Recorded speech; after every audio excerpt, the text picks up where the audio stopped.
Hi, it's Nina again. Welcome to part 3 in a 3-part series on foreign language anxiety.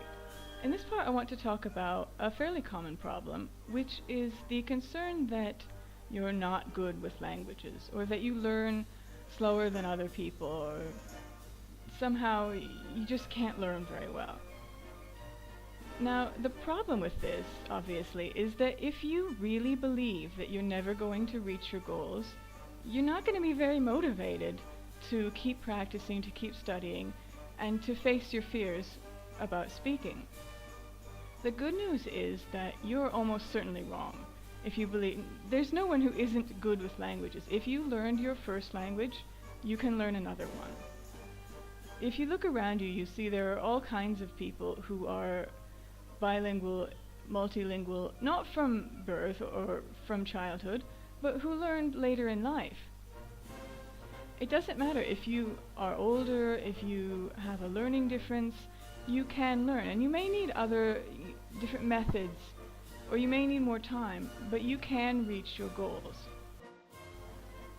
So if you find yourself having those negative thoughts like, I'm not good with languages, I sound stupid when I talk, people are annoyed with my accent, be aware of those thoughts and don't accept them as reality, because they're not reality.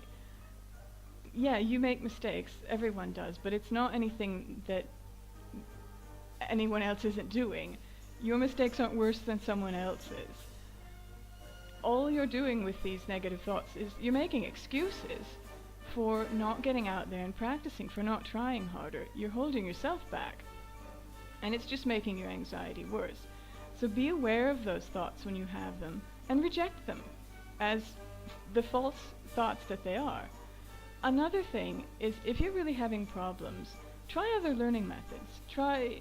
If you're trying Pimsleur or something, try something else. There are tons of courses and methods out there. There's no end of them. So, mix it up a little. If you usually read a lot, try listening more. Join a conversation group, either locally or online. Get some variety in there, and be aware of what's helping you learn faster and what's just not going, because not every method is going to work for everyone, no matter how famous it is. And another thing, set realistic time goals. There's Elaine Horwitz, in her research, she's a linguist, I believe, in her research on foreign language anxiety, she's done a lot of research on this topic, found that a lot of people believe that the typical college course should get them to fluency. Now, the typical college course is about 2 years and 4 hours a week. That's nothing. That's not going to get you to fluency. It will get you to elementary level. It will get you maybe to low intermediate. But a lot of people are saying, look, I've spent 2 years studying this language and I'm not fluent yet. Why not? And they're not practicing outside of class. They're not watching movies or something. It's 4 hours a week. So if you're measuring yourself against unrealistic goals, that's part of your problem. Yes, absolutely, you can learn to speak quite fluently in 3 months, 6 months, certainly in 2 years. But you need to put in the practice. If you're only getting 4 hours a week, it's going to take you an age.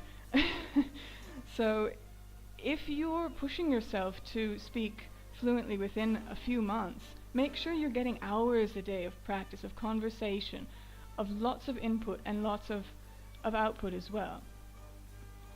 So make sure your goals match the level of practice that you're getting, and don't push yourself to meet unrealistic goals, or that's just going to make you more anxious. And that's all for this series. Thank you for watching.